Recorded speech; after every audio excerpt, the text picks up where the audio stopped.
गुरुदेव जो हमको पढ़ाते हैं वे कहते हैं कि कथा की वही पाठ आपको पढ़ाएंगे जो आप भी कर सको। जो आपसे नहीं होता वो काम हम आपको नहीं बताएंगे, क्योंकि वो उसको बोलोगे और तुम्हारे खुद के जीवन में नहीं है तो उसका कोई प्रभाव नहीं होगा।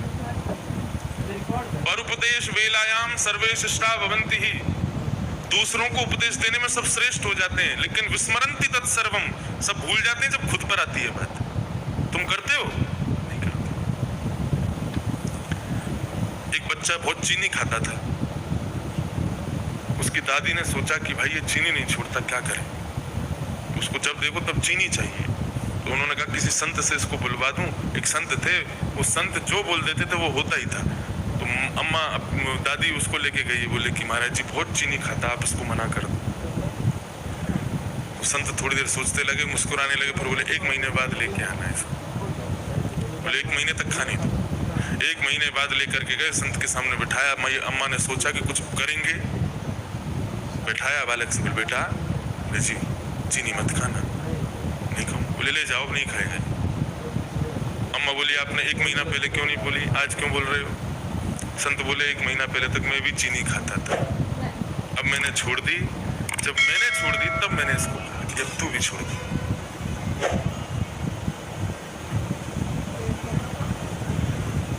तो सत्संग किसका श्रेष्ठ? जो स्वयं के जीवन में लागू करता हो उसका श्रवण करो।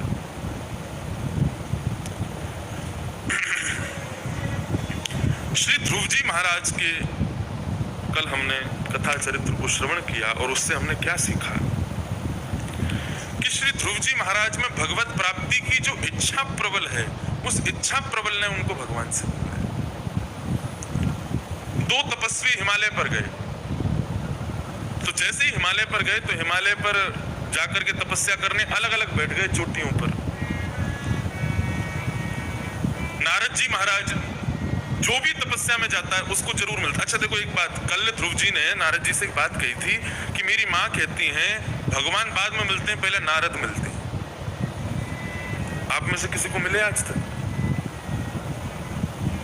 नारद कौन है? नारद केवल जो सीरियल्स में हम देखते आए हैं, वीणा लेकर के और ऐसी जटासी बना करके और नारायण नारायण करते चलते हैं, वो नारद नहीं है।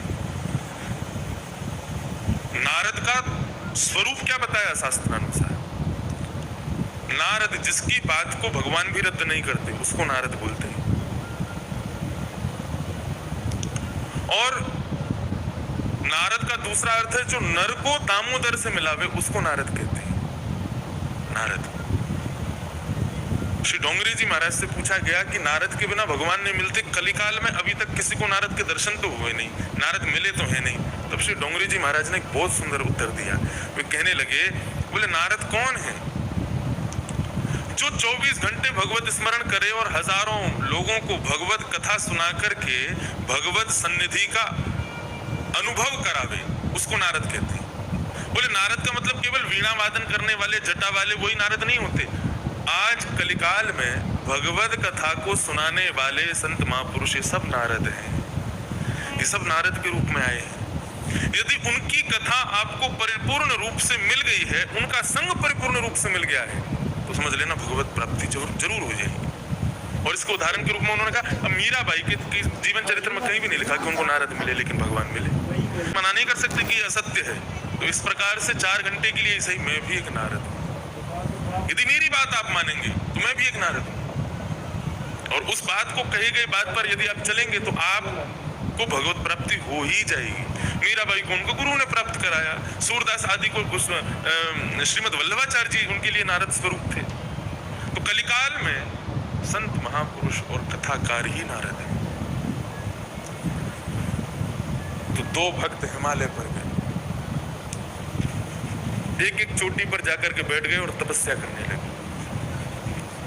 नारद जी महाराज भगवान के पास गए और भगवान से जाके बोले, प्रभु आपके 2 भक्त हिमालय पर भजन कर रहे हैं, उनको कब दर्शन देना चाहिए मुझे बताओ, मैं उनको जाके बता दूं भगवान कब आएंगे। भगवान ने कहा, एक से तो कह दो उसके पेड़ में, पीछे पेड़ में जितने पत्ते हैं उतने साल में मिलूंगा, और दूसरे से कह देना उसके पीछे पेड़ में जितने पत्ते हैं उतने दिन में मिलूंगा। नारद जी बोले दोनों एक साथ आए प्रभु, इतना भेद क्यों कर रहे हो? एक को उतने वर्ष में और एक को उतने दिन में। भगवान बोले तुम जाके कह दो बस। नारद जी महाराज पहले व्यक्ति के पास गए जिसको दिन में भगवान मिलने थे। नारद जी बोले तो कितना भाग्यशाली है, बस कुछ ही दिन और इंतजार है, फिर तो भगवान मिल ही जाएंगे। नारद जी प्रकट हो गए, वो प्रसन्न हो गया, जय हो नारद जी, नारदो देव दर्शन, नारदो देव दर्शन। आप आ गए मतलब देव आने वाले हैं, बताइए ना कब आएंगे? अरे भैया अब तो लड्डू पेड़ा बांटो, आनंद मनाओ। क्यों? तुम्हारे पीछे जो बट का पेड़ है उसमें जितने पत्ते हैं उनको गिन लो, बस उतने दिन और लगेंगे, भगवान आने वाले। उनको देखने लगा, अभी इतने दिन और लगेंगे भगवान को आने में?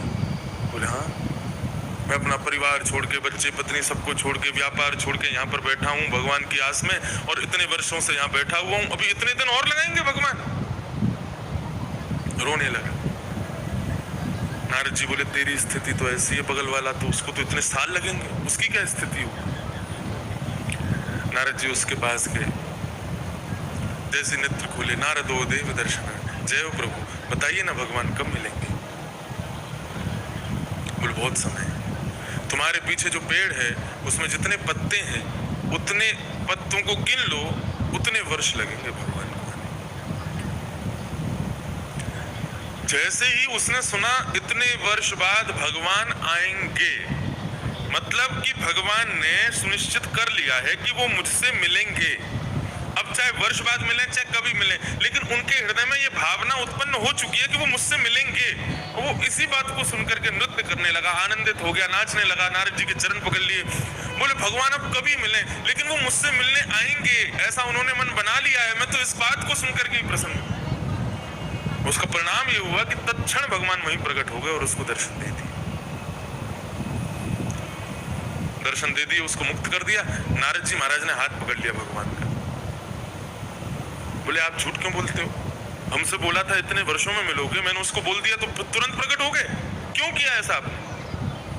तब भगवान बोले उसको मिलना तो इतने वर्षों में ही था, लेकिन मेरी मिलने की आकांक्षा से उसके हृदय में उत्पन्न हुई जो उत्साह था, जो आनंद था, उस आनंद की गणना इतनी थी कि वो समस्त वर्ष उतने आनंद में विलीन हो गए और मैं प्रकट हो गया। आनंद का क्षण जो होता है उसमें 4 घंटे आप कथा सुनते हैं,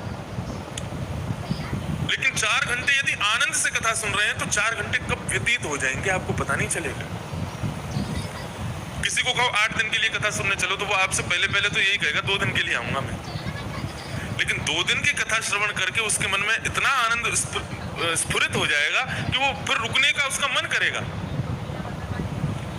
आज सुबह मेरा मन कर रहा था, हर कथा में ही करता है कि 5-6 दिन की कथा और बढ़ जाए तो मैं थोड़ा और बोलूं, थोड़ी देर और रहूं, थोड़ी देर और कहूं, कुछ इतने सारे भाव हैं वो भी सुना दूं, ये भी सुना दूं, ये भी कह दूं। तो आनंद में क्या होता है कि समय का अभाव पता नहीं चलता, समय नहीं पता चलता कब निकल जाता है। उसी प्रकार उसके हृदय में उत्पन्न हुआ आनंद इतना तीव्र था नारद कि उसके आनंद में वो समस्त वर्ष विलीन हो गए, प्रकट हो गए। तो उत्साह और आनंद ये भगवान के स्वरूप है। यदि ये हृदय में प्रकट हैं उनके दर्शन के लिए तो भगवान तत्क्षण प्रकट हो जाएंगे।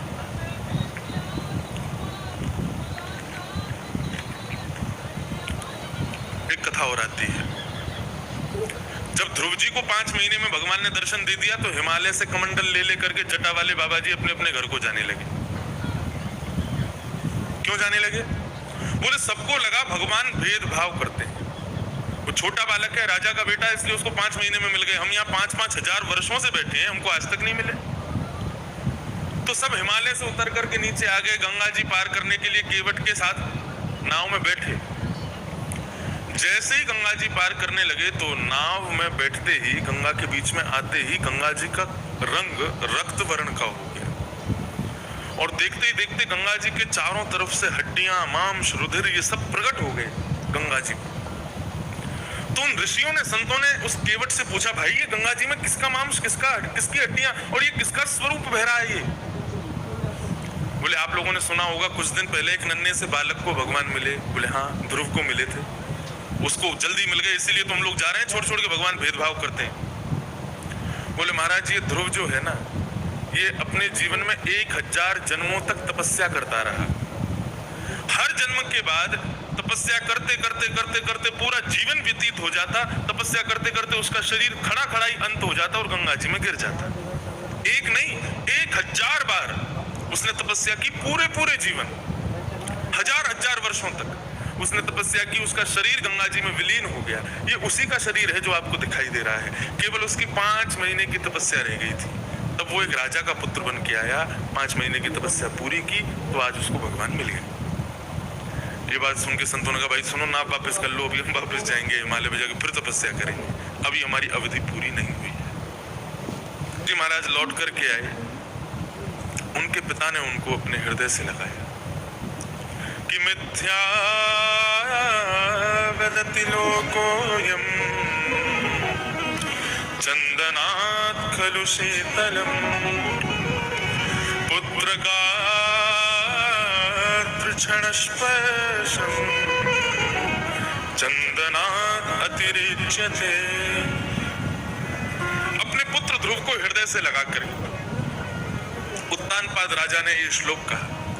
बोले संसार झूठ बोलता है कि चंदन सबसे ज्यादा ठंडा होता है, लेकिन आज मुझसे पूछो, एक सत्पुत्र को हृदय से लगाने में जो शीतलता पिता को मिलती है, उससे ज्यादा शीतलता कहीं नहीं होती। मैंने आज ध्रुव को पाकर के अखंड सौभाग्यों का अनुभव किया है। अपने पुत्र को राज्य गद्दी प्रदान की, बड़े होने पर उत्तम उनके सेवक बने। कुछ वर्षों बाद यक्षों ने उत्तम को मार दिया, 36,000 वर्ष तक राज्य किया ध्रुव जी। उत्तम के वध के बाद ध्रुव जी को क्रोध आया और ध्रुव जी धनुष बाण लेकर के यक्षों को मारने के लिए चले गए। तो देवताओं को आश्चर्य हुआ, भगवान के दर्शन करने वाले इस भक्त के अंदर हिंसा कैसे आ गई, इसके अंदर क्रोध कैसे आ गया, जबकि भगवान का दर्शन करने के बाद दोष उत्पन्न नहीं होना चाहिए। तब श्री ब्रह्मा जी महाराज ने जाकर के कहा, तुमने भगवान के दर्शन तो कर लिए, लेकिन भगवान की कथा अभी तुम्हारे जीवन में नहीं आई है। जब तक कथा को जीवन में नहीं लाओगे, तब तक ये मन के क्रोध, काम, वासना, ये सब नहीं जाएंगी। ध्रुव, भगवान ने 36,000 वर्ष राज्य करने के लिए कहा था, इसका तात्पर्य क्या था? भगवान ने तुमको तत्क्षण मुक्ति क्यों नहीं दी? इसीलिए नहीं दी क्योंकि तुम्हारे जीवन में तप तो था, लेकिन ज्ञान नहीं था। और साक्षात भगवान कहते हैं, ऋते ज्ञाना न मुक्ति। जो विवेकी नहीं है, जो ज्ञानी नहीं है, ज्ञानी का अभिप्राय मेरे हिसाब से पुराणों का बहुत अध्ययन नहीं होता है। ज्ञानी का अभिप्राय विवेकी होता है, क्या सही है क्या गलत है ये विचार करना। जो ज्ञानी नहीं है, भगवान उसको मुक्ति नहीं देते। इसलिए ज्ञान आवश्यक है, विवेक रूपी ज्ञान चाहिए, पोथियों वाला ज्ञान नहीं, विवेक युक्त ज्ञान चाहिए। तब श्री ध्रुव जी महाराज ने खूब कथाएं सुनी। कथाएं सुनने के बाद 36,000 वर्ष का राज्य पूर्ण हुआ। उनको ले जाने के लिए भगवान के दूत पधारे, विमान आया, मृत्यु आई। मृत्यु ने कहा, महाराज मैं आपको आ तो नहीं सकती हूँ, लेकिन आप अपने चरण मेरे सिर पर रखते हुए प्रस्थान करो। श्री ध्रुव जी महाराज मृत्यु के सिर पर पैर रख करके श्री वैकुंठ धाम को प्रस्थान कर गए। बोलो ध्रुव जी महाराज की जय। भगवान ने उनके लिए अलग लोक बना दिया, ध्रुव, जहाँ पर आज भी ध्रुव जी विराजते हैं और प्रातः काल समस्त वैष्णवों को आज भी दर्शन देते हैं। ऐसे ध्रुव जी को हम बारंबार प्रणाम करते हैं। ध्रुव जी के वंश में एक राजा हुए, उनका नाम था अंग। अंग के बेटा बैन तोड़े। अंग हुए, अंग के बेटा बैन हुए। बैन को ऋषियों ने मार डाला क्योंकि बैन बहुत दुष्ट था। बैन को मारते ही पृथ्वी राज्यशून्य हो गई, राजा के विहीन हो गई। तो राक्षसों ने आक्रमण कर दिया, तो बैन के शरीर का घर्षण किया। तब बैन के शरीर से भगवान पृथु प्रकट हुए। शरीर के घर्षण से भगवान पृथु प्रकट हुए और पृथु महाराज का ब्याह ऋचा के साथ हुआ। ये पृथ्वी के राजा बने। अभी तक पृथ्वी को केवल धरती कहा जाता था, लेकिन पृथु महाराज की उत्पत्ति के बाद में इस धरती को पृथ्वी कहने लगे। अब आप लोग बहुत ध्यान से सुनिएगा, ये भागवत की साइंस है। पहले धरती पर केवल पहाड़ हुआ करते थे, समतल जमीन नहीं हुआ करती थी। पृथु महाराज का जब अवतरण हुआ तो धरती ने और धरती पर रहने वाले लोगों ने पृथु महाराज से प्रार्थना की कि महाराज हमारे लिए खाने पीने के लिए कुछ भी नहीं है। क्यों? क्योंकि जितना भी बारिश होती है, जितना भी जल होता है, वो बह करके समुद्र में जाके मिल जाता है, हमारे लिए कुछ भी नहीं मिलता। कुछ ऐसा स्थान बनाओ जहां पर जल इकट्ठा हो सके। तब पृथु महाराज ने अपने धनुष बाण से आधी से ज्यादा धरती को पर्वतों के विहीन किया, समतल बनाया। और समतल बनाने के बाद ये खेती बाड़ी, पेड़ पौधे लगाना, खेती करना, बीज उगाना, ये सब पृथु महाराज ने शुरू किया। पृथ्वी ने अपने अन्न को, बीजों को अपने अंदर समाहित कर लिया, उसने उगाना बंद कर दिया। थोड़ी सी वैज्ञानिक चर्चा है। जो राजा था बैन, वो यज्ञ नहीं करता था। पृथ्वी ने पृथु महाराज से कहा कि महाराज मैं अन्न आदमी के खाने के लिए नहीं उगाती हूं। क्यों उगाती हूं? बोले मैं अन्न इसलिए उगाती हूं ताकि उस अन्न से भगवान का भोग लगाया जाए, उस अन्न से यज्ञ आदि किए जाएं। उस अन्न से मेरी तृप्ति कब होती है? जब मेरे द्वारा प्रकट किए गए अन्न को आप एक प्रकार से इसको अलग भाषा में समझो तो ये अन्न जो है, ये पृथ्वी से उत्पन्न होने वाले जितने भी फल आदि हैं, ये सब पृथ्वी के धन है और वो हमको देती है, इसको सही जगह इन्वेस्ट करो। लेकिन हम क्या करते हैं?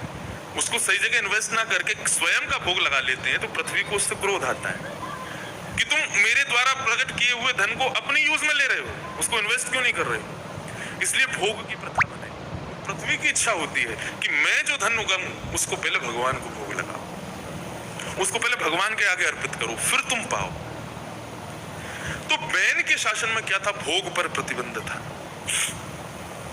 यज्ञों पर प्रतिबंध था, हवन पर प्रतिबंध था, जिसके कारण जितना भी अन्न, जितने भी फल पृथ्वी पर होते थे वो सब मानव अपने भक्षण के लिए रखते थे।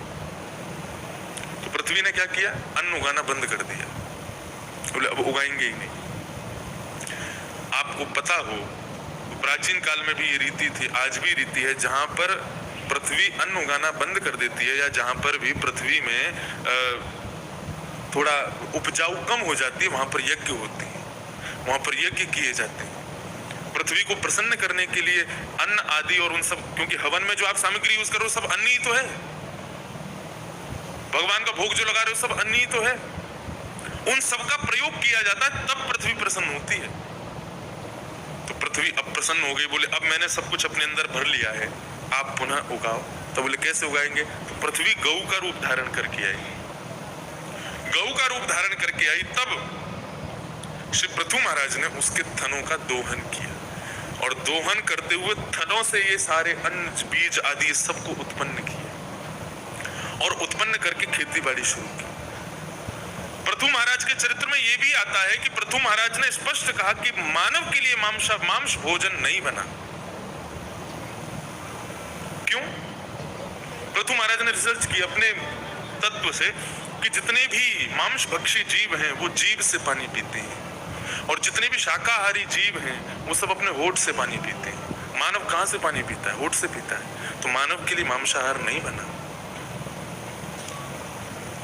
मांसाहारी जीवों की जीभ जो होती है वो जीभ बड़ी कठोर होती है, वो जीभ से जब चाटते हैं तो जितना पानी हम होठ से पीते हैं उतना उनकी जीभ धारण कर लेती है। दूसरी बात, मांस भक्षण करने वालों की जो अंतड़ियां होती हैं वो हम लोगों से 3 गुना बड़ी होती हैं, जिस वजह से वो मांस भक्षण करके उसको पचा सकते हैं। लेकिन मानव की जो पाचन शक्ति है वो मांस भक्षियों से बहुत कम होती है, इसलिए खाते हैं दलिया खाओ, चीला खाओ, स्वपच भोजन करो जो हम जल्दी पचा सके। हम लोग ज्यादा अपच भोजन करते हैं तो वो हमारे सिस्टम को खराब करती है। ये पृथु महाराज ने बताया भागवत में कि मानव को केवल और केवल शाकाहार भोजन करना चाहिए, उसके लिए मांसाहार बना ही नहीं है। इन्होंने अपने यहाँ राजाओं के शिकार पर बैन लगा दिया पृथु महाराज। इतनी बड़ी क्रांति की पृथु महाराज ने, तब धरती का नाम पृथ्वी हुआ। खेती बाड़ी आदि सब इन्होंने शुरू की। उसके बाद जब इन्होंने पृथ्वी को पूर्ण रूप में स्थापित कर दिया तब इन्होंने सोचा अब मुझे यज्ञ करना चाहिए। तब इन्होंने 100 अश्वमेध यज्ञ किए। 99 अश्वमेध यज्ञ होने पर, 100 अश्वमेध यज्ञ होने के बाद जब मृत्यु होती है तो इंद्र की पदवी मिलती है। ये इंद्र, ब्रह्मा, देवता, ये सब हम भी बन सकते हैं, मैं और आप भी बन सकते हैं। हमारा पुण्य उतना होना चाहिए। बस पुण्य का भोग मत करो, पुण्य करते जाओ, पुण्य करते जाओ। तो उसका परिणाम क्या होगा? भगवान क्या करते हैं, जब प्रलय हो जाता है तो प्रलय के बाद में जितने भी जीव मरे हैं सबको अपने सामने खड़ा कर देते हैं। बोले इनमें से पुण्य जितने लोगों ने किया है और उस पुण्य को भोगा नहीं है, उन सबको आगे बुला। तब सबको आगे बुलाया जाता है। उनमें से 33 करोड़ लोगों को गिना जाता है। बोले इन सब ने पुण्य किया, इनमें सबसे ज्यादा पुण्य किसका है? जिसने भोगा नहीं है। बोले इसका है, इसको इंद्र बना दो। दूसरा इसका है, इसको ब्रह्मा बना दो। तीसरा इसका है, इसको वरुण बना दो। चौथा ये है, इसको सूर्य बना दो। पांचवा ये, इसको चंद्रमा बना दो। इस प्रकार 33 करोड़ देवता प्रलय के बाद में मानव की आत्माएं जिन्होंने सबसे ज्यादा पुण्य किए होंगे उन्हीं को ही बना दिया जाता है। अगले प्रलय में ये जितने भी देवता हैं ये सब पुनः मानव बनेंगे और हम मानवों में से कोई ना कोई देवता बनेगा। इस प्रकार से चक्र चलता है भगवान का। तो श्री पृथु महाराज ने 99 अश्वमेध यज्ञ किए। 100वां करने बैठते तो इंद्र को लगता है ये मेरी पदवी छीन लेंगे, तो वो उनका घोड़ा लेकर के भाग जाता। अश्वमेध यज्ञ में घोड़ों को छोड़ दिया जाता है और चुनौती दी जाती है, यदि कोई इस घोड़े को बंदी बनाएगा तो मुझसे युद्ध करेगा। ऐसे करके उसका नियम होता है। 99 यज्ञ के बाद में जब इंद्र उसके 100 अश्वमेध यज्ञों को पूरा नहीं होने देता तो एक दिन पृथु महाराज को क्रोध आया। भगवान प्रकट हुए, पृथु महाराज को उन्होंने शांत किया। तब पृथु महाराज से उन्होंने कहा कि तुम वरदान मांगो, क्या चाहिए? तुम्हें 100 अश्वमेध यज्ञ की आवश्यकता नहीं, मैं तुम्हारे सामने प्रकट हो गया हूं। तब श्री पृथु महाराज ने उनसे वरदान मांगा कि प्रभु ऐसे कृपा कर दो कि मेरे प्रत्येक रोम में श्रवण की शक्ति प्राप्त हो जाए। मेरे लिए 2 कान बहुत कम है आपकी कथा सुनने के लिए, मैं प्रत्येक रोम से आपकी कथा सुनना चाहता हूं। ऐसा वरदान मांगा, भगवान प्रसन्न हो गए और पृथु को अपना ही तत्व बताया। तब से 24 अवतारों में भगवान पृथु हो गए। भगवान ने अपने समान पृथु को बना दिया। इस प्रकार से पृथु महाराज की कथा बताई गई और इन्हीं पृथु के वंश में आगे चलते हुए अनेकों राजाओं हुए और पुरंजनोपाख्यान आदि सब यहाँ पर बताए गए, जिसमें रुद्र गीत भी है। भगवान शिव ने गीत गाया भगवान का, उन सबको हम प्रणाम करते हैं। इन्हीं के वंश में आगे चल करके हुए ऋषभ भगवान। कई जैन परंपरा के लोग इनको अपना इष्ट मानते हैं। ऋषभ भगवान, इनके 100 पुत्र हुए और इनके सबसे बड़े पुत्र का नाम है भरत, जिनकी वजह से हमारे देश को भारत कहा जाता है। 3 भरत हुए, शकुंतला नंदन भरत, दूसरे ये ऋषभ नंदन भरत और तीसरे राम जी के भैया भरत। ये 3 भरत हैं जिनकी वजह से हमारे देश को भारत कहा जाता है। तो ये सबसे पहले राजा थे इस देश के, इसलिए इनकी वजह से इस देश को कहा गया भारत। बहुत सुंदर कथा है, सावधानी से सुनो। ऋषभ देव अपने 100 पुत्रों को ज्ञान उपदेश कर रहे थे और ज्ञान में क्या कह रहे थे? ये बात कह रहे थे, नायम देवो देह भाजांगलोके कष्टान कामान अर्हते विभुजाम ये तपो दिव्यम पुत्र कायेन सत्वम सुतेदस्मात् ब्रह्म सौख्यम त्वनन्तम। मैं बहुत दिनों बाद और कई कथाओं बाद में आज भरत जी की कथा सुना रहा हूं, नहीं तो हर बार इनको स्पर्श करके जाता। ऋषभ भगवान के पुत्र साधारण नहीं है, 100 पुत्र हैं, जिनमें से 9 तो केवल 9 योगेश्वर हैं जिन्होंने निमि राजा को ज्ञान दिया। पूरा भागवत का 11 स्कंद 9 योगेश्वरों की चर्चा पर है, इतने विद्वान थे। लेकिन फिर भी इनके पिता समय समय पर अपने पुत्रों को ज्ञान देते हैं। माता पिता को चाहिए बेटा और बेटी कितने भी विद्वान हो जाएं, कितने भी ज्ञानी हो जाएं, कितने भी नॉलेजेबल हो जाएं, लेकिन समय समय पर उनको कुछ ना कुछ सिखाते रहें, कुछ ना कुछ बताते रहें। कुछ नहीं तो शाम का भोजन माता पिता के साथ बैठ करके ही करो और उस समय पिता को और माँ को कोई भी एक अच्छी बात अपने बच्चों को जरूर बतानी चाहिए।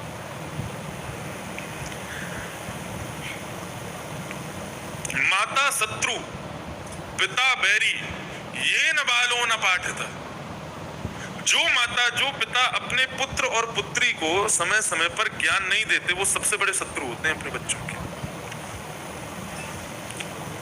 इसलिए समय समय पर उनको कुछ ना कुछ भी हो, भले आप नहीं पढ़े लेकिन बच्चे आपके पढ़े, तो उनके सामने, कई माता पिता होते हैं वो पढ़े लिखे नहीं लेकिन बच्चों को पढ़ा दिया, तो अब बच्चों के सामने बोलने में उनको थोड़ी सी हेजिटेशन होती है कि हम कैसे बोलें, ये ज्यादा जानता है। ऐसा नहीं, माता पिता फिर भी माता पिता ही रहेंगे, उनको कुछ ना कुछ भी सही, चाहे साधारण ही बात हो, बतानी जरूर चाहिए। भगवान कृष्ण भी अपने पुत्रों को समय समय पर समझाते हैं। तो आज ऋषभ देव अपने बच्चों से कह रहे हैं कि हमें ये देह क्यों मिला है, कष्ट पाते हुए कर्म करने के लिए शरीर नहीं मिला। आज हम लोग कर्म कर रहे हैं तो कर्म करने में कष्ट तो पाना पड़ता है, लेकिन केवल कष्ट पाते हुए कर्म करने के लिए शरीर नहीं मिला है। तो बोले किसके लिए मिला है? बोले तपो दिव्यम पुत्र कायेन सत्वम सुद्यैतस्मात् ब्रह्म सौख्यम त्वनन्तम। अपने शरीर से दिव्य तप करो। अब देखो, एक मेरी बात सुनना, सतयुग, त्रेता, द्वापर और कलयुग, 4 युग होते हैं। सतयुग में भगवत प्राप्ति होती है तपस्या से, जितनी लंबी तपस्या उतनी जल्दी भगवान मिलते हैं। त्रेता में भगवत प्राप्ति होती है यज्ञ करने से, हवन करने से, जितना अच्छा अनुष्ठान, जितना अच्छा हवन करोगे उतनी जल्दी भगवान मिलेंगे। द्वापर में भगवत प्राप्ति होती है भगवान के श्री विग्रह की सेवा और श्रृंगार करने से। ये भगवान के श्री विग्रह की सेवा श्रृंगार कब प्रारंभ हुआ? द्वापर में प्रारंभ। मुकुट धराओ, वस्त्र धराओ, मालाएं पहनाओ, अलकावलियां धराओ, भगवान के श्री विग्रह को ही परब्रह्म मान करके उनकी सेवा करना, ये द्वापर युग में भगवत प्राप्ति का साधन था। और कलयुग में केवल और केवल घर बैठ करके आलती मार पाल करके बैठ जाओ, नेत्र बंद करके भगवत स्मरण करने मात्र से मुक्ति मिलती है। सतयुग में तपस्या, त्रेता में यज्ञ, द्वापर में मूर्ति पूजा सेवा और कलयुग में भगवत भजन। ये 4 युगों में 4 भगवान की प्राप्ति। तो यहां पर श्री ऋषभ देव जी महाराज कह रहे हैं कष्ट पाते हुए कर्म करने के लिए शरीर नहीं मिला है। तो बोले किसके लिए मिला है? बोले तप करो। इस शरीर के द्वारा आपके अंदर कोई गुण है, मेरे अंदर गुण है कि भगवान की कृपा से बिना सीखे बचपन से ही थोड़ा सा कला मेरा ठीक है, तो मैं इस कंठ से किसकी सेवा करूं? ठाकुर जी की सेवा करूं। आपके पास में ठाकुर जी ने कोई विद्या दी है, कोई कला दी है, कोई गुण दिया है, आपके अंदर वो गुण है, तो उस गुण से संसार को रिझाने का प्रयास मत करो। संसार को रिझाने का प्रयास करोगे तो वो कष्ट पाते हुए कर्म होगा। लेकिन यदि उस गुण से आप ठाकुर जी को प्रसन्न करने का भाव रखोगे तो उसमें कष्ट नहीं मिलेगा, वो आनंद ही प्रदान करेगा। श्री कृष्णदास जी महाराज श्रीनाथ जी के 8 सखाओं में से एक सखा हुए। कोई भी अच्छी वस्तु इनको बाजार में लेने जाते थे, इनको दिख जाती थी तो इनको लगता था कि मेरे श्रीनाथ जी को मिल जाए। उनका मन का भाव ही यही था कि संसार में कुछ भी अच्छा यदि आपको दिख रहा है तो वो भगवान को पहले अर्पित करो। स्वयं के पास ले आओगे तो वो हो ना हो कुछ समय के बाद कष्ट देने लग जाएगी, पहले भगवत अर्पित करो। एक बार आगरा गए, मुझे बहुत प्रिय है ये भाव, इस भाव से ही मेरा मन श्रीनाथ जी के प्रति आकर्षित हुआ। तो कृष्णदास जी महाराज गए हैं भैरवी, आगरा। आगरा जैसे ही पहुंचे तो आगरा के गली मोहल्लों में दुकानों पर घूम रहे थे, भगवान के लिए कोई अच्छी वस्तु ढूंढ रहे थे। तभी उनको एक स्वर सुनाई दिया, कोई बहुत ही सुंदर राग रागनियों में बद्ध होकर के कुछ गा रहा था। उस स्वर को सुनकर के कृष्णदास जी महाराज थोड़ी देर के लिए तो वहीं स्तब्ध हो गए और स्तब्ध होकर के मन में विचार करने लगे, इतना सुंदर स्वर, इतना सुंदर कंठ, ये कौन गा रहा है? और वो स्वर जहां से आ रहा था वहां की ओर प्रस्थान करने लगे, धीरे धीरे धीरे धीरे धीरे वहां जाने लगे। तभी कहां पहुंचे? चारों तरफ प्रेमी जन बैठे हैं और बीच में एक नगर वैश्या नृत्य करते हुए गा रही है। उसके सुंदर स्वर को सुना, उसके रूप को देखा, उसके नृत्य को देखा तो कृष्णदास जी के मन में भाव आया, ये इतनी सुंदरी कन्या इतना सुंदर गा रही है, इतना सुंदर नृत्य कर रही है, लेकिन तुच्छ लोगों को प्रसन्न कर रही है। यदि हमारे लाल जी के सामने जाकर के कुछ गा दे, उनके सामने नृत्य कर दे, ठाकुर जी अगर इसके इस गीत से प्रसन्न हो जाएं तो इसका जीवन उद्धार हो जाए। कृष्णदास जी वहां पे खड़े खड़े उसको सुनते रहे और सुनते सुनते उनके मन में पता नहीं क्या भाव आया, वे तुरंत उसके पास गए और जाके बोले, सुनो, हमारे सेठ जी के सामने गाओगी? बोले मिलेगा क्या? बोले अभी थोड़ा एडवांस रखो। तो उन्होंने 100 का नोट निकाल के दे दिया। उस समय 100 रुपए लाखों के समान रहते थे। 100 रुपया उसने जीवन में पहली बार देखा। जब उसने देखा तो वो बोली कि जब सेवक इतना धन दे रहा है तो सेठ कितना देगा?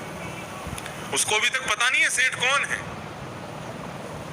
उसने कहा ठीक है, कब चलना है? बोले कल सवेरे सवेरे हमारे साथ बैलगाड़ी में बैठ करके चलो। बोले कहाँ जाना है? बोले गोवर्धन। हमारे सेठ जी गोवर्धन में रहते हैं, ब्रजमंडल। ठीक है। प्रातः काल का समय हुआ, वैश्या जा रही है, रास्ते भर गुमान करती जा रही है, अपना श्रृंगार करते हुए जा रही है कि ऐसा नृत्य करूंगी, ऐसा नाचूंगी, ऐसा गाऊंगी, ऐसा रूप दिखाऊंगी कि वो सेठ प्रसन्न होकर के मुझे इतना धन दे देगा कि फिर मुझे कहीं जाने की जरूरत ही नहीं पड़ेगी। कृष्णदास जी उसके मुखमंडल की ओर देख रहे हैं और बार बार विचार कर रहे हैं कि आज तेरे जीवन का एक बहुत अनमोल क्षण है। गिरिराज जी के ऊपर श्रीनाथ जी के मंदिर में उस वैश्या को ले जाकर के खड़ा कर दिया। राजभोग आरोग रहे थे, श्रीनाथ जी पर्दा लगा हुआ था। कृष्णदास जी एक कोने में खड़े हैं और वैश्या की ओर देख रहे हैं। वैश्या उनकी ओर देखती है, बोले कब कब कब आएंगे आपके सेठ जी? बोले अभी बस भोजन कर रहे हैं, बस अभी आपको दिख जाएंगे। मन में बार बार विचार कर रही है, ऐसा गाऊंगी, ऐसा नाचूंगी, वो प्रसन्न हो जाएंगे। जैसे ही गोसाई जी ने कपाट खोले हैं और राजभोग के बाद मुख पर अद्भुत कांति धारण किए, गले में कमल माला पहने हुए, एक भुजा ऊपर है, दूसरी भुजा कमर पर लगी है, श्रीनाथ जी को जैसे ही उसने देखा सुध बुध खो गई। क्या गाना है भूल गई, मेरे स्वरूप का गुमान। मैंने ऐसा स्वरूप ना कभी देखा ना कभी सुना जो मेरे सामने खड़ा है। श्रीनाथ जी को देख करके ऐसी अद्भुत प्रसन्न हुई, कंठ अवरुद्ध हो गया, गाने के लिए स्वर नहीं निकल रहे, नेत्रों से केवल आंसुओं की धार बह रही है। तब कृष्णदास जी की ओर उसने देखा, बोले मैं तो कुछ गाने योग्य बच्ची नहीं हूं। मानो वो ये कह रही है कि मेरी वाणी संसार के लोगों के सामने गा करके अब झूठी हो चुकी है, मेरा शरीर संसार के लोगों के सामने नृत्य करके झूठा हो चुका है, वो झूठा वस्तु मैं इनको कैसे प्रदान करूं? मेरे भाव से आप भी कुछ गाओ। तब कृष्णदास जी महाराज ने एक पद गाया, मेरो मन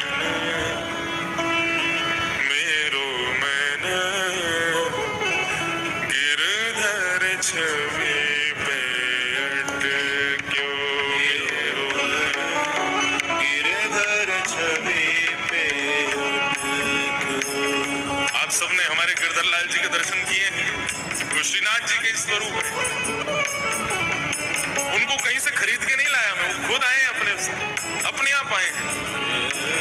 और ये पद जब मैं सुनता था, जब इसको गाता था, तब तक लाल जी मेरे पास नहीं आए थे, लेकिन इस भाव में जो स्वरूप है ठाकुर जी का, उसका इतना चिंतन हुआ, वे अपने आप ही चले आए हैं। मेरा भाव है आप सब लोग प्रेम से इसका गान करो और चिंतन करो, वो कैसा स्वरूप है। मेरो मन गिरधर छवि पे अटक्यो, मेरो मन गिरधर छवि पे अटक्यो, मेरो मन गिरधर छवि पे अटक्यो, मेरो मन गिरधर छवि पे अटक्यो।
कृष्णदास जी के उस भाव को सुनकर के रुदन करती जा रही है, नेत्रों से अश्रुपात होते जा रहे हैं, और वो वैश्या श्रीनाथ जी के सामने नृत्य कर रही है।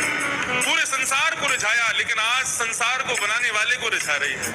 और ठाकुर जी उसके नृत्य को देख करके मंद मंद मुस्कुरा रहे हैं, अपने नेत्रों को बार बार ऊपर करके देख लेते हैं, फिर नीचे देखने लग जाते हैं। अद्भुत छवि है। जय हो।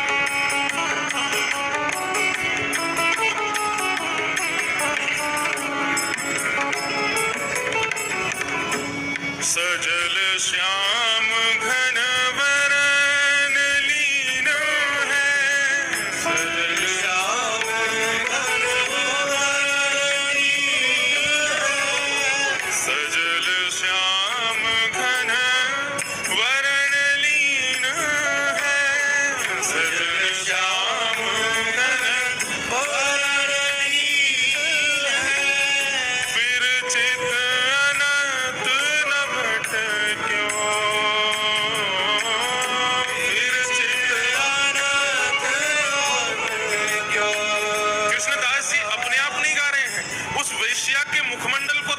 उसके भाव जो हैं उनको गा रहे हैं।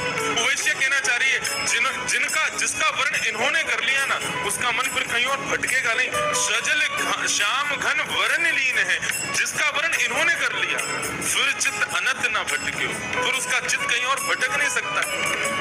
सजल श्याम घन वरण लीन है, सजल श्याम घन वरण लीन है, फिर चित अनंत न भटक्यो,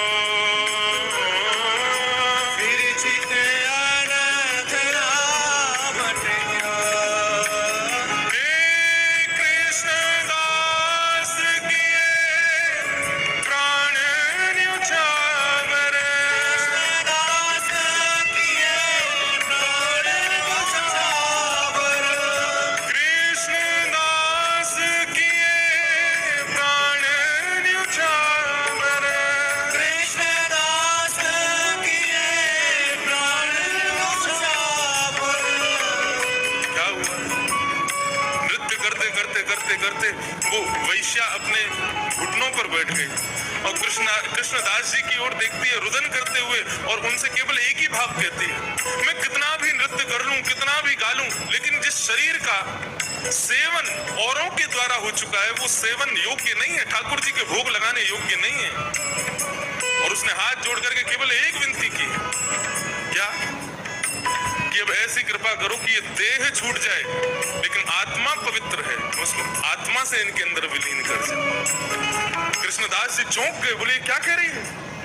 तब उन्होंने ये पद गाया और ये भाव गाया, कृष्णदास किए प्राण न्योछावर।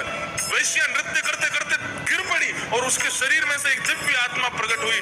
आत्मा को कोई नहीं रोक सकता भगवान से मिलने से, शरीर था संसार का, छोड़ दिया उसको, और आत्मा से श्रीनाथ जी में जाकर के विलीन हो गई, मिल गई उन्हीं में।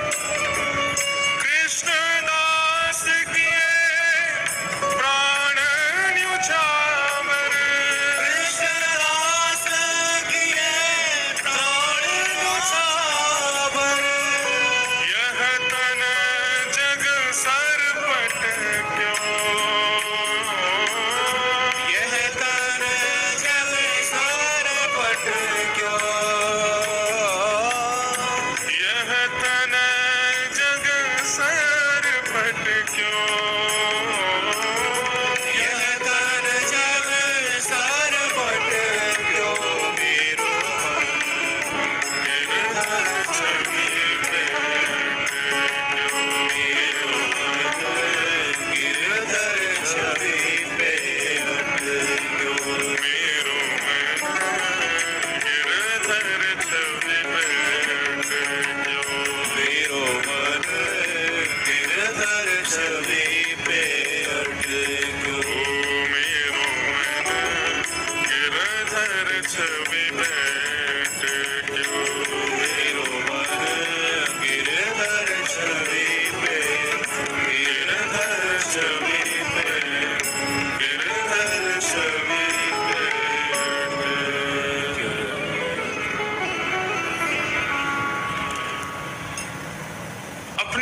सद्गुणों को भगवान को अर्पित करना, यही तो भक्ति है।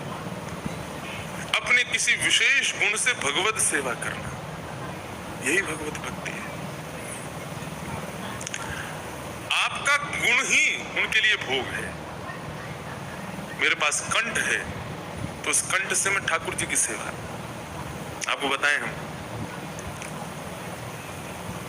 मैं जब 9वीं कक्षा में था तब तक भी मेरा कोई भाव नहीं था कि मैं कभी कथा करूंगा। मैं एक गायक बनना चाहता था और गायकी के द्वारा सबको प्रसन्न करना चाहता था। बचपन से ही ठाकुर जी ने कंठ दिया था और हमारे पूज्य पिताजी महाराज ने उसके लिए हमारे साथ खूब मेहनत भी की कि इसको कहीं भेज दें।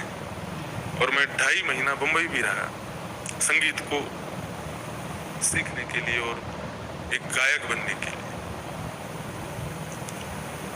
पिताजी की ऐसी शिष्य मंडली है बंबई में कि वो बड़े बड़े म्यूजिक डायरेक्टर, बड़े बड़े म्यूजिक प्रोड्यूसर सब के उन्होंने फोन लिस्ट और अपना मैनेजर मेरे साथ छोड़ दिया। बोले कि आप सबके स्टूडियोज में जाओ, सबको अपना गायन सुनाओ और आप ख्याति प्राप्त करो। किसी को पसंद आएगा तो वो आपको काम देगा, और बोले किसी को पसंद ना आवे तो हमको बताना, हम किसी को पैसा दे करके आपको गवा देंगे।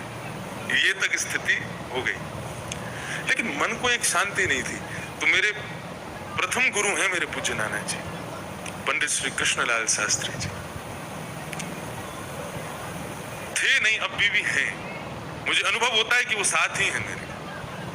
तो एक दिन बस उनसे बात कर रहा था फोन पर, तो बोले लाला कहा कर रहे हो भैया बंबई में? मैंने कि नाना जी एक शो आता है सारेगामापा, उसमें हम जा रहे हैं। बोले फिर क्या करेगा? मैंने कि गायक बन जाऊंगा, फिर गायक करूंगा। वो गा के क्या करेगा? मैंने कि दुनिया को खुश करूंगा, रिझाऊंगा, लोग खुश होंगे सुन करके। बोले अच्छा कब तक खुश होंगे? मैंने कब तक खुश होंगे मतलब? बोले मतलब तेरे गाने कब तक सुनेंगे? मैंने कि ये तो नहीं पता। बोले तब तक सुनेंगे जब तक तुझको परास्त करने वाला नहीं आ जाएगा, और जिस दिन तोते बढ़िया गावे वारो कोई आ गए हो फिर तुझको कोई नहीं सुनेगा, सब उसको सुनेंगे।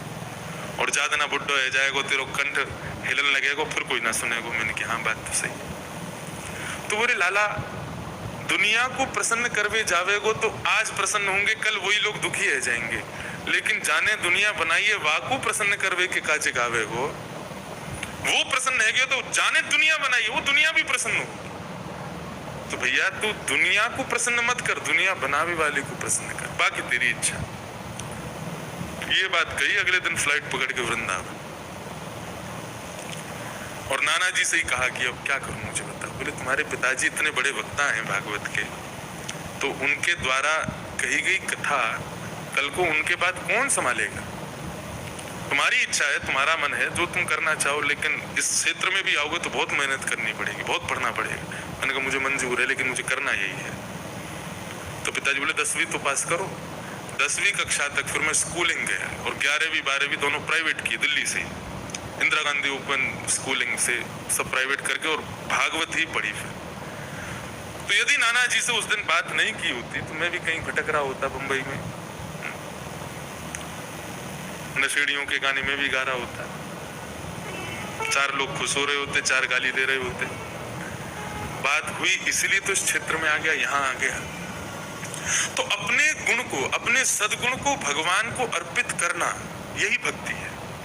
आपके अंदर कोई क्वालिटी है उसको भगवान को अर्पित करो, उससे भगवत प्राप्ति करने का प्रयास करो। यही बात कौन समझा रहे हैं? श्री ऋषभ देव जी समझा रहे हैं अपने पुत्रों को। कष्ट पाते हुए कर्म करने के लिए संसार में नहीं रहना है। तपो दिव्यम पुत्र का ये न सत्यम सुद्य यस्मात् ब्रह्म सौख्यम त्वनंतम। श्री ऋषभ देव जी कहते हैं अपने गुण को जब भगवान को प्रसन्न करने के लिए प्रस्तुत करोगे तो ब्रह्मानंद के सुख की प्राप्ति होगी। हम हमारे एक छोटे से गिरधर लाल जी का छोटा सा उत्सव करते हैं। करोड़ों खर्च करने के बाद ब्याह में वो आनंद नहीं आता जो उनके 1 घंटे के उत्सव में आ जाता है। मैं हर साल अपने ठाकुर जी का उत्सव करता हूं जनवरी में, जब उनका जन्मदिन होता है। मेरी स्थिति ऐसी होती है कि मैं 4-5 घंटे सोता हूं बस, और वो भी कभी कभी वो भी नहीं हो पाता कि पूरी रात ही नहीं सो पाया, व्यवस्थाओं में इतना व्यस्त। लेकिन 7-8 दिन जो आनंद आता है उस आनंद की मैं आपके सामने बखान नहीं कर सकता। इस साल कोरोना महामारी है, नहीं तो इस साल पंढरपुर में उत्सव होना था, गत वर्ष नाथ द्वार में उत्सव हुआ था, और जितने लोग उस उत्सव के साक्षी बने वो सब यहाँ भी कई लोग बैठे, उनसे पूछो आप क्या आनंद आया। सुबह 9 से 12 कथा होती थी, और कथा के बाद में दोपहर में सब लोग भोजन पानी करके सब दर्शन करो श्रीनाथ जी का, और शाम को पालकी में बैठ करके गिरधर लाल जी आते थे, नाचते गाते नगाड़े बज रहे हैं, पूरा पूरा नाथ द्वार सजाया था हमने, इतना आनंद होता था। और लाल जी का सुंदर भवन बना था, नन्हे से गोपाल जी, और भवन इतना भव्य बना था, उसमें बीच में विराजते थे। कभी मोर का बंगला, मोर पंखों का बंगला बना, एक दिन पतंग का बंगला बना, एक दिन सोने की हटरी में बैठे ऐसे, और फिर नए कोई गायक आया है सुनाने के लिए, भगवती प्रसाद गंधर्व जी एक दिन आए हवेली संगीत सुनाने, एक दिन भगीरथ जी का कार्यक्रम था, ऐसे करके सबके कार्यक्रम हुए, इतना आनंद अलौकिक। एक दिन राधा कृष्ण जी महाराज पधारे। तो भगवत कार्य में जब अपने गुण को हम प्रस्तुत करते हैं तो वो गुण ही भक्ति बन जाता है।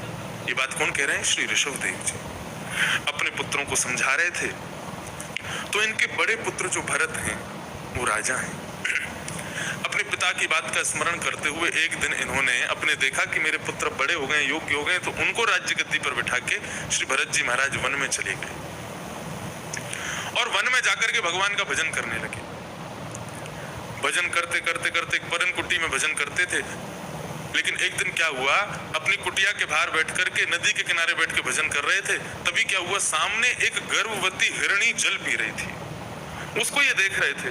तभी एक शेर के दहाड़ने की आवाज आई, तो उस शेर की दहाड़ से घबरा करके वो हिरणी नदी में कूद गई, और नदी में कूदते ही उसने अपने गर्भस्थ शिशु को बीच नदी में जन्म दे दिया। भरत जी ने जैसे ही देखा तो वे घबरा गए, बोले अरे राम राम राम, ये क्या हुआ। तुरंत अपना भजन छोड़ करके नदी में कूदे, हिरणी को तो नहीं बचा पाए, उसके मृग शावक, उसके बालक को उन्होंने बचा लिया। उसको लेकर के आए, अग्नि जला करके उसको तपाया, गर्मी लगाई, उसको पोंछा, उसको भोजन आदि कराया, और इस प्रकार उसकी सेवा में लग गए।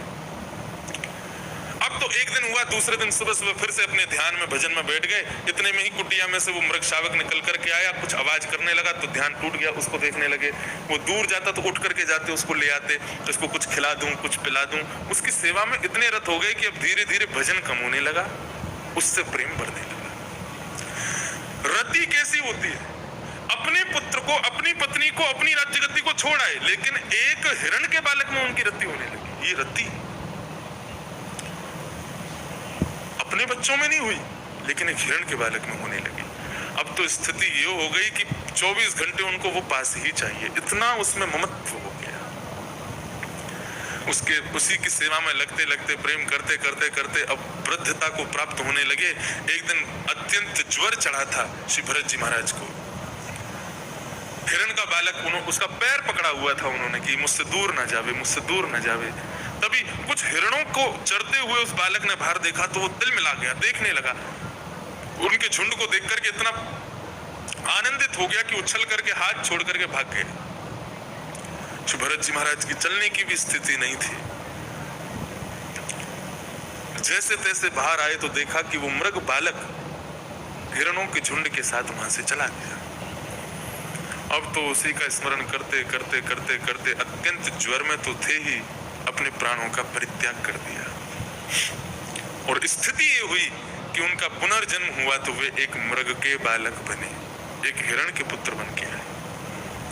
अंते या मति सा गति, मृत्यु के अंत में जो मति में आ जाएगा, आपको अगले जन्म में वही बनना पड़ेगा। ऐसा क्यों होता है? मानव यदि अपने हृदय में कोई इच्छा रख करके मृत्यु को प्राप्त होता है, तो भगवान कहते हैं कि इच्छा के साथ वैकुंठ कोई नहीं आ सकता। यदि आपने कोई इच्छा आपकी अधूरी रह गई, तो आपको वो पूरी करने के लिए दोबारा पृथ्वी पर जाना पड़ेगा। अभी प्रहलाद जी का चरित्र आएगा तो वहां नृसिंह भगवान उनको समझाएंगे कि इच्छा या तो करो मत, लेकिन यदि कोई इच्छा हृदय में प्रकट हो गई है तो उसको कैसे भी सूक्ष्म रूप में से ही पूरा कर लो। यदि अधूरी इच्छा के साथ तुम आओगे तो वैकुंठ में प्रवेश नहीं मिलेगा। हिरण बन गए, हिरण के बालक बन गए, तब भी उनको अपने भजन के बल से स्मृति में था कि मैं पूर्व जन्म में एक भरत नाम का राजा था, एक मृग शावक में बुद्धि चली गई, इसलिए मुझे मृग बनना पड़ा, हिरण बनना पड़ा। क्या किया?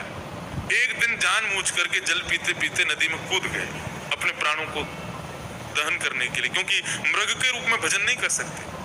और नदी में डूबते हुए उन्होंने देखा एक ब्राह्मण यज्ञ कर रहा है नदी के किनारे बैठ करके। उसको देखते देखते देखते उन्होंने अपने प्राणों को गंवा दिया। और उसका परिणाम क्या हुआ?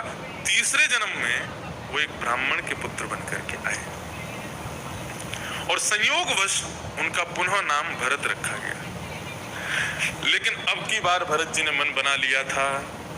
क्या मन बना लिया था? बोले कि अब हम मूर्ख बन के रहेंगे। यदि ज्यादा विद्वान बनकर के रहने को लगे तो ये तीसरी अपॉर्चुनिटी भगवान ने दी है मुझको उनकी प्राप्ति के लिए, नहीं तो ये भी मेरे हाथ से चली जाएगी। जो सुख अपनो चाहे हो जो सुख अपनो चाहे हो मूर्ख बन के रहे। ये ऐसे ही है ना, जिसको अपना सुख चाहिए वो मूर्ख बन के रहो। ज्यादा विद्वान बन के रहोगे, ज्यादा कर्मठ बन के रहोगे, ज्यादा अच्छे बन के रहोगे तो फिर दुनिया पीछे बढ़ जाएगी। तुम ये भी कर दो, तुम वो भी कर दो, तुम वो भी कर दो, और तुम सब कामों को बिगाड़ते रहोगे। ये बात किससे सीखी? शंकर जी से सीखी हमने। ब्रह्मा जी ने कहा सृष्टि बनाओ, तो ऐसी सृष्टि बनाई कि पिताजी दोबारा कहेंगे ही नहीं कि सृष्टि बनाओ। बेटी को माँ कह दे रोटी बना दे तो रोटी जला दो, दोबारा कभी कहेगी नहीं, बोले तो जला देगी। ऐसे हमारे साथ कभी कभी कई ब्राह्मण सेवक में ऐसे आ जाते हैं, उनको मैं कह दूं आज एक काम करो, श्रीनाथ जी की सेवा तुम कर दो, तो आंखों को ही उल्टा लगा देंगे कि मैं दर्शन करके दोबारा कहूं ही नहीं कि तुम सेवा करो। जानबूझ के करते हैं ऐसा। क्यों? जो अपनो सुख चाहिए हो तो मूर्ख बन के रहो। तो श्री जड़ भरत जी ने भी यही सोच लिया। कई बालक ऐसे होते हैं घरों में, उनको माता पिता आज्ञा नहीं देते, इसके लिए वो जानबूझ करके उल्टा सीधा काम करते हैं, कहीं हमको कुछ कहना दिया जाए।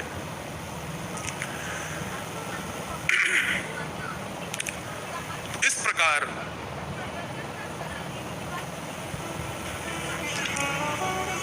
श्री जड़ भरत जी महाराज ने मन बना लिया कि अब जड़ बन के रहूं। भागवत में यहां तक वर्णन है कि उनके पिताजी ने मन में विचार किया कि मैं इसको ओम नमो भगवते वासुदेवाय ये मंत्र याद कराऊं।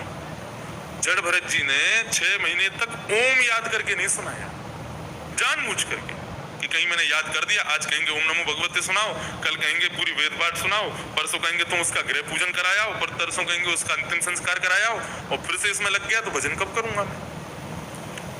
तो श्री भरत जी महाराज जानबूझ करके जड़ बन के रहने लगे, इसलिए सब उनको जड़ भरत कहने लगे। जड़ है ये, कुछ नहीं करता, केवल क्या करते हैं? भोजन करते हैं और कुछ नहीं करते।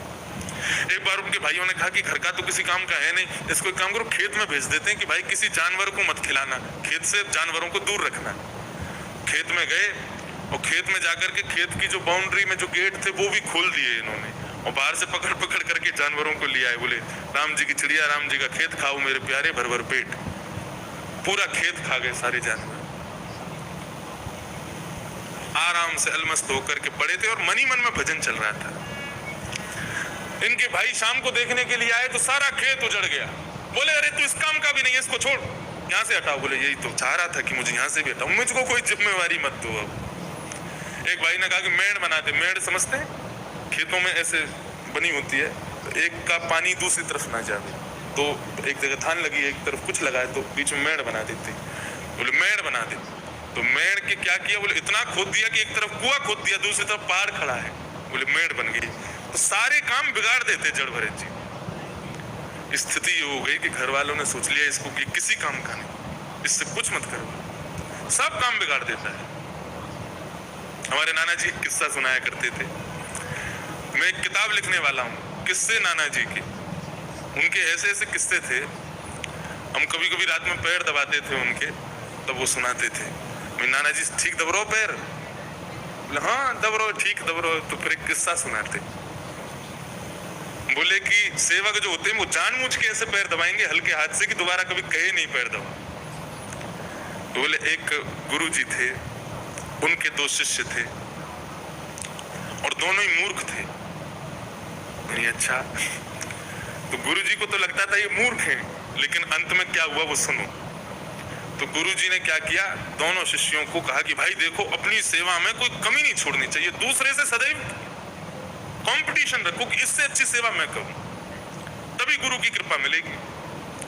दोनों शिष्यों ने मन मनाया ठीक है, तो दोनों को समय दे दिया, तुम सवेरे 8 से 9 पैर दबाने आना और तुम 10 से 11 पैर दबाने आना। दोनों को समय दे दिया और दोनों के पैर भी बांट दिए। बोले तेरा पैर दाहिना, तेरा पैर बायां। ठीक है।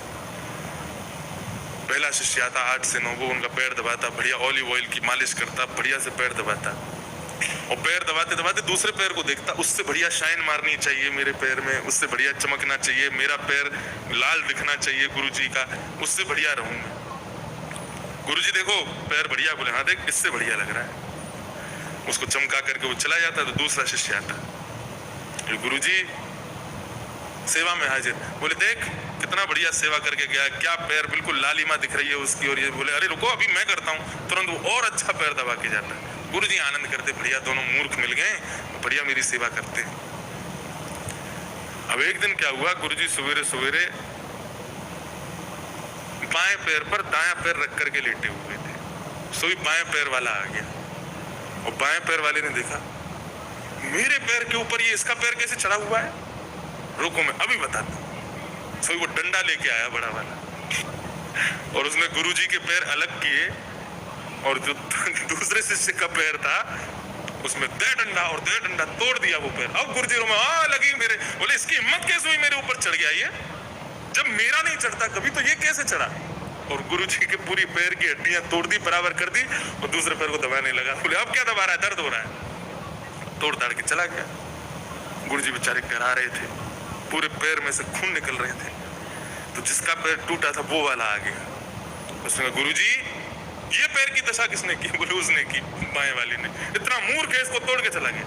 बोले रुको गुरुजी मैं अभी आता हूँ। बोले हाँ उसको सबक सिखा। बोले अभी सिखाता हूँ। वो और बड़ा डंडा लेके आया, बोले मैं इसको तोड़ दूंगा। उसने दूसरा पैर तोड़ दिया। दोनों मूर्ख चेलाओं ने दोनों पैर तोड़ दिए। तो कई बार मानव जानबूझ करके गलत करता है कि कहीं मुझसे कुछ करने को ना कह दें, और कई बार मूर्खतावश ही करता है। तो अभी कई ऐसे होंगे वो सुन करके सोच रहे होंगे कि हाँ हमसे काम कभी कोई बनते नहीं, हम भी जड़ भरत जैसे जानबूझ के करते हैं। ऐसा नहीं है, कई बार मूर्खतावश भी करते हैं कई लोग, लेकिन भरत जी मूर्ख नहीं है, वो जड़ता का नाटक करते थे कि उनको कुछ पता नहीं। एक दिन ऐसा आया कि उनके परिवार के लोगों ने कहा केवल खाता है, घर पर पड़ा रहता है, तो किसी काम का नहीं, सुने काम कर घर छोड़ के चला जा। भरत जी बोले मैं यही तो चाह रहा था कि मुझे कब आज्ञा होगी कि मैं घर छोड़ दूं, और आज घर छोड़ करके श्री भरत जी चले गए। वन में सोए हुए थे श्री जड़ भरत जी महाराज, और भगवान का निरंतर स्मरण करते हैं। अब स्मरण ही उनकी भक्ति बन चुका था। संसार के किसी कार्य में उनकी रुचि इसलिए नहीं दिखाते थे कहीं मैं फंस ना जाऊं फिर से, ये मेरे पास अंतिम अपॉर्चुनिटी है भगवान की। रात्रि में एक खेत में सोए थे, एक जंगल में सोए थे, तभी कोल भील पास के गांव में अपनी देवी को प्रसन्न करने के लिए नर की बलि चढ़ा रहे थे, और जिस नर की बलि चढ़ा रहे थे पता नहीं कैसे वो नर उन लोगों से छूट करके भाग गया। लोग उसके पीछे पीछे भागे तो वो उसी खेत में होकर भाग रहा था जहां जड़ भरत जी सोए थे। तो वो तो जड़ भरत जी को फलांग करके भाग गया, लेकिन बाकी के लोग जड़ भरत जी सो रहे थे, टकरा करके गिर गए, तो वो तो भाग गया। इन लोगों ने जड़ भरत जी को पकड़ लिया, बोले यही बढ़िया नर है, इसी की बलि चढ़ाएंगे। जड़ भरत जी ने 3-4 दिन से कुछ खाया नहीं था, बलि को बढ़िया खिलाया जाता है तो बढ़िया वो पकवान खाया। उसमें भी कह रहे थे वाह लाल जी तेरी बड़ी कृपा, आज तो देख कैसे 56 भोग खिलाने को मिल रहे हैं। 4 लोग नहला रहे थे, बढ़िया उसको तैयार कर रहे थे, बोले वाह आज तो बड़ी कृपा ठाकुर जी की हमारे ऊपर हो रही है। उसको नए कपड़े पहना करके काली के सामने जाकर के खड़ा कर दिया, दोनों हाथ पीछे बांध दिए। जड़ भरत जी काली का रूप देख रहे हैं, प्रचंड रूप है, लाल लाल जिह्वा बाहर निकल रही है, अष्टभुजी देवी भद्रकाली सामने खड़ी है। बोलो वाह ठाकुर जी क्या विचित्र रूप में आए हो आज हैं, कैसी लाल लाल जीभ चमक रही है, कैसे क्रोध भरे नेत्र हैं आपके, कैसी अलकावलियां हैं, 8 भुजाएं धारण की हैं, वाह इसमें भी सुंदर लग रहे हो। सब जग में वो ईश्वर का दर्शन करते थे जड़ भरत जी। लेकिन तभी उन्होंने देखा कि बगल वाला व्यक्ति तलवार को पहना रहा है। जड़ भरत जी कुछ बोलते नहीं थे, मौन रहते थे। तलवार को देख करके वे समझ गए कि ये मेरी बलि चढ़ाना चाहते हैं। जड़ भरत जी को घुटनों पर बैठा दिया, और घुटनों पर बैठा करके उनका सर नीचे करके और काटने के लिए तैयार हुए। तभी कोई आया, बोले सुनो सुनो, इसकी कोई अंतिम इच्छा हो तो ये भगवान से मांग ले, तुम्हारी कोई अंतिम इच्छा हो तो भगवान से मांग लो। जड़ भरत जी ने काली की ओर देखा और देख करके उन्होंने मन में केवल एक ही भावना प्रकट की, कुपुत्रो जायेत क्वचिदपि कुमाता न भवति। हे माँ, मैं पुत्र हूं, मैं कुपुत्र हो सकता हूं, लेकिन आप माँ हो, आप कुमाता नहीं हो सकती। एक पुत्र की बलि से माँ कैसे प्रसन्न हो सकती है? मेरी बलि से आप कैसे खुश हो सकती? मैंने अपने पिछले 2 जन्म गवा दिए। भरत जी बोल नहीं रहे, मन में विचार कर रहे हैं। ये मुझे तीसरी बार ऐसा अवसर मिला है कि मैं अपने जीवन का कल्याण कर सकूं, इसीलिए जड़ बन के बैठा हूं, किसी से बोलता नहीं हूं। लेकिन फिर भी माँ, यदि मेरी बलि से आप प्रसन्न होगी तो स्वीकार करो। तुरंत उन्होंने सर नीचे किया। जैसे ही कोल भील तलवार उठा करके उनका सर कलम करने लगे, अब देवी कैसे सह सकती है उसको? सहसोच्चाट देवी भद्रकाली, श्रीमद् भागवत का 5वां स्कंद गद्य कहता है, यहाँ पर देवी का प्रकट हुआ। सहसोच्चाट देवी भद्रकाली, चट चट चट आवाज आने लगी और मूर्ति का भेदन करके भद्रकाली वहां प्रकट हो गई। और जिस तलवार से जड़ भरत जी का सर कलम किया जा रहा था, उसी तलवार को लेकर के समस्त कोल भीलों का सर भेदन कर दिया। जड़ भरत जी अभी नीचे सर करके खड़े, ऊपर देखा तो सामने भद्रकाली खड़ी है असली। और भद्रकाली ने जड़ भरत जी के सिर पर हाथ फेरा, जाओ वत्स, जिस कार्य के लिए तुम जड़ बने हो उसको पूरा करो। जड़ भरत जी महाराज कीर्तन करते हुए, आनंदित होते हुए, काली को प्रणाम करते हुए वहां से प्रस्थान कर गए। सिंधु नदी के किनारे बैठे, और सिंधु नदी के उस पार, जिसको आज पाकिस्तान कहा जाता है, इसका नाम था सौवीर देश भागवत के अनुसार। और वहां के एक राजा हैं, उनका नाम है रहुगण। वे रहुगण राजा रोज पालकी में बैठ करके कपिल भगवान के आश्रम जाते हैं सत्संग करने के लिए, रोज सत्संग करने जाते हैं। लेकिन उनके सत्संग में केवल श्रवण